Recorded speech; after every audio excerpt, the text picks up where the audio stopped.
Certamente você já ouviu falar sobre buraco na camada de ozônio. Esse buraco está chegando a 28,3 milhões de quilômetros quadrados, mais de 3 vezes o tamanho do Brasil. O rombo se localiza na estratosfera, a uma altura de 30 quilômetros da superfície da Terra, e está, sobretudo, acima do Polo Sul, região importante no ciclo dos ventos e no equilíbrio climático do planeta. Graças a diversas iniciativas da comunidade internacional, esse buraco de ozônio vem diminuindo. Outro assunto que preocupa os ambientalistas é o lixo. O problema é mais preocupante nos países desenvolvidos, onde o consumo é maior. Uma pessoa que mora em Nova York, por exemplo, produz em média quase 2 quilos de lixo por dia, 40 toneladas até o fim da sua vida. Dentro de poucos anos, se for mantida a produção atual, não haverá mais local onde colocar tanto lixo. Uma solução para combater o problema tem sido a reciclagem, muito defendida pelos governos e organizações não governamentais. Apesar dos avanços, o homem ainda não se conscientizou da importância do meio ambiente. Lamentavelmente, em sua maioria, muitas das atividades humanas não são ecologicamente corretas. Mas será que essa conduta tende a mudar? Parte importante da sociedade internacional tem se empenhado para isso. Vale destacar a primeira Conferência Mundial de Desenvolvimento e Meio Ambiente, realizada em Estocolmo, na Suécia, em 1972. Promovido pelas Nações Unidas, o evento reuniu representantes de 76 países e resultou na assinatura da Carta dos Deveres Ambientais, documento que estabeleceu estratégias de preservação do meio ambiente. Eventos de organismos internacionais e dos governos de diversos países se multiplicam a cada ano, assim como o trabalho das organizações não governamentais. Enfim, a sociedade começa a perceber que o meio ambiente é um problema de todos. Outra importante conferência das Nações Unidas sobre meio ambiente foi a ECO 92, no Rio de Janeiro. O evento reuniu um expressivo número de chefes de Estado e de governo de vários países e deu ampla visibilidade ao tema. Nessa reunião, foram aprovados 3 documentos básicos: a Convenção da Biodiversidade, a Agenda 21 e a Convenção do Clima, que daria origem ao Protocolo de Quioto, que prevê a diminuição de gases na atmosfera. Na prática, os resultados ficaram a desejar. Em 2004, o Protocolo de Quioto ainda não havia entrado em vigor. A Convenção da Biodiversidade não foi implantada e a maior parte da Agenda 21 não saiu do papel. Como falamos em programas anteriores, um dos fenômenos mais marcantes da sociedade internacional e com grande poder de interferência nessas reuniões foi o surgimento das organizações não governamentais, as ONGs.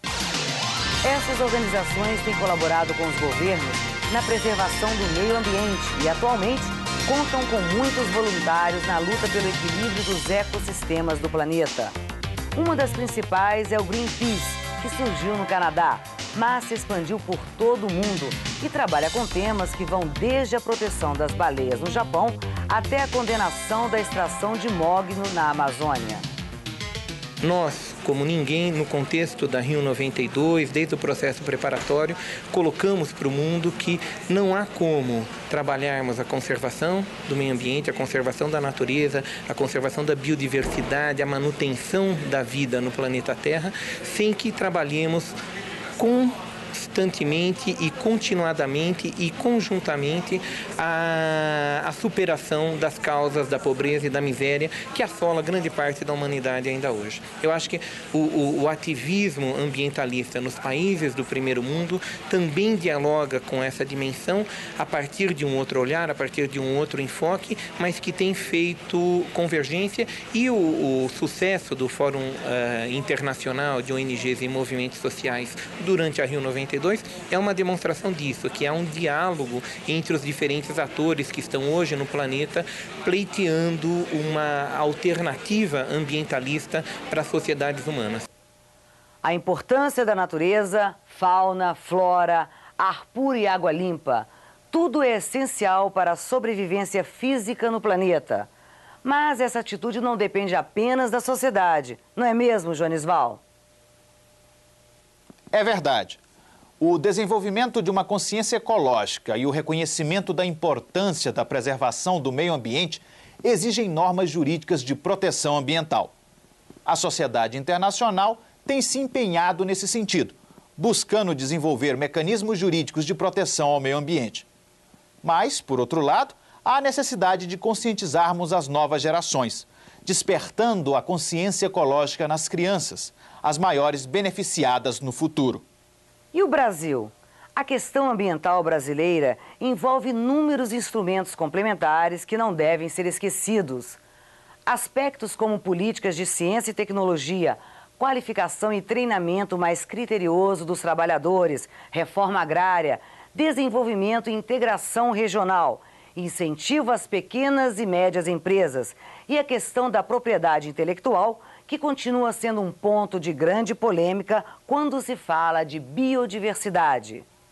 E para falar sobre o que vimos no programa de hoje, o Conexão Mundo entrevistou o professor Eduardo Viola. O senhor faria uma avaliação dessas últimas décadas no que diz respeito à consciência sobre a importância do meio ambiente para o mundo? As últimas décadas foram decisivas, particularmente as últimas 2 décadas, mas a grande mudança se deu em 1972, com a Conferência de Estocolmo começou o processo e se acentuou muito com o processo da emergência das questões da depleção da camada de ozônio e a questão da mudança climática. Tudo isso se combinou com o fim da Guerra Fria, que abriu o que se chama o dividendo da paz, naquela época, digamos, né? Então, criou todo um processo de crescente preocupação pelos problemas ambientais globais. Esse processo foi em crescimento mais ou menos até o fim da década de 90. Então, nós estamos neste momento numa fase de estagnação. Podemos falar de provavelmente, com certeza, de 3 anos de estagnação ou até de retrocesso, não da consciência, mas da hierarquia, onde ela está colocada nos problemas da sociedade. As sociedades desenvolvidas hoje se sentem ameaçadas pela possibilidade de atentados terroristas. Então, colocar com importância a ameaça da mudança climática global de aqui a algumas décadas é muito difícil, porque obviamente você sempre tem uma realidade finita e tem hierarquia de problemas, hierarquia de ameaças, hierarquia de respostas e de alocação de recursos. O senhor falou a respeito da falta de eficácia da Agenda 21 e do Protocolo de Quioto. O Protocolo de Quioto está estagnado com tendência a declinar. Provavelmente o Protocolo de Quioto não vai vingar. Primeiro que o impacto que ele tem sobre as emissões de carbono é mínimo, porque ele reduziria ou estagnaria as emissões dos países desenvolvidos, mas dos países emergentes estão aumentando numa escala gigantesca, particularmente da China e da Índia. Inclusive porque na Europa, que é a favor da ratificação, a maioria dos países da Europa está longe de uma trajetória, digamos, de atingir a meta em 2010 que eles reconhecem como querendo cumprir. Ou seja, de fato, os únicos que estão conseguindo isso são Dinamarca, Alemanha e Reino Unido, e por razões que têm a ver com outras dinâmicas econômicas que não estritamente do Protocolo de Quioto. Então, qual seria uma alternativa viável para tentar se melhorar esse problema ambiental no mundo? Nós temos, neste momento, tecnologias já muito viáveis que são decarbonizantes, que são a nuclear e a renovável, a eólica fundamentalmente, tá? Mas acontece que a nuclear tem o pânico do nuclear, que é outra questão que não daria para entrar nesta entrevista, mas a questão da eólica, ela requer uma transformação grande da infraestrutura, igual que todo o problema do motor de hidrogênio nos carros, digamos, tá? E o custo de amortização da infraestrutura do petróleo para a infraestrutura, esse implica mudar os sinais, mas tem um custo no curto prazo. Significa realocar incentivos, significa aumentar muito mais, por exemplo, durante toda uma época, o custo da gasolina em todo o mundo, tá certo? Incluído Brasil, China, Índia, não é só, entende?